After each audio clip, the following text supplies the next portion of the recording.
Hey everybody, Jason Blaha with Ice Cream Fitness here. Today I want to cover the topic of how to train when you are cutting. And right up front I want to say that this is kind of my personal philosophy on this. There is more than one way to go about it, and there are differing schools of thought on this. And there are different paths to success on it. But hold on, let me give you guys a bicep shot first.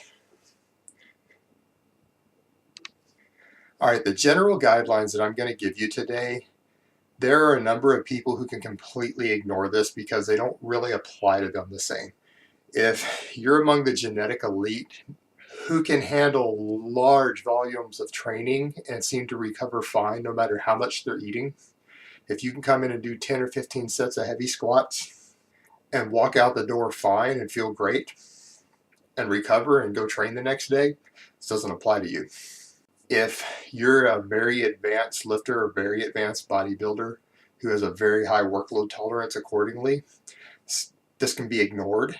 If you're using anabolics as part of your cutting process, you can ignore this advice. And if you're doing contest prep, because contest prep has different priorities than normal cutting does, because you're trying to train transient storage factors and glycogen storage and things to fill the muscles out for your peaking, so you can ignore this for contest prep also. Generally, when you are cutting, the purpose of your weight training is to preserve muscle mass. And so if you're either a novice or an intermediate, you're not going to be able to stimulate very much muscle growth. If you're an intermediate, you're not going to gain muscle at all on a cut. If you're a novice, you're only going to make very slow gains. And it isn't necessary to get maximum growth stimulation. You don't need the same workloads that you do when you're trying to achieve maximum hypertrophy. So you can probably lower the workload around 30 to 40%. If you do 5 sets, cut it down to 3 on a given lift, just as an example. And the reason for that being is that, again, you don't need the same workload, and you need to focus more on quality sets and maintaining performance and maintaining the weight that you're using on the bar. Because what you are trying to do, you aren't trying to signal new growth, you're trying to signal the body that you need to hold on to the growth you have, and you need to make sure that you don't see a decline in performance. And when you're eating less food, particularly less carbs, you don't have the energy reserves to push out those longer workouts and multitudes of strenuous sets. And so if you want to maintain your performance, you need to keep the overall sets a little lower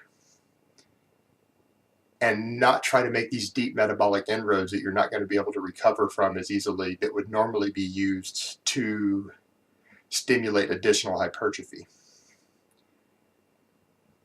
So you want to be stimulating just enough hypertrophy to maintain the muscle that you have, or if you're a novice, to be gaining just a little bit of muscle to recomposition.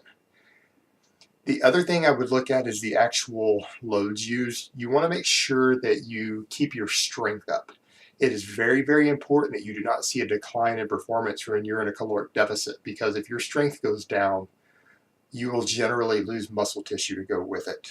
And it might not be a lot, but you work hard for your muscle. You don't want to lose a pound or two of muscle on a cut that you don't have to lose.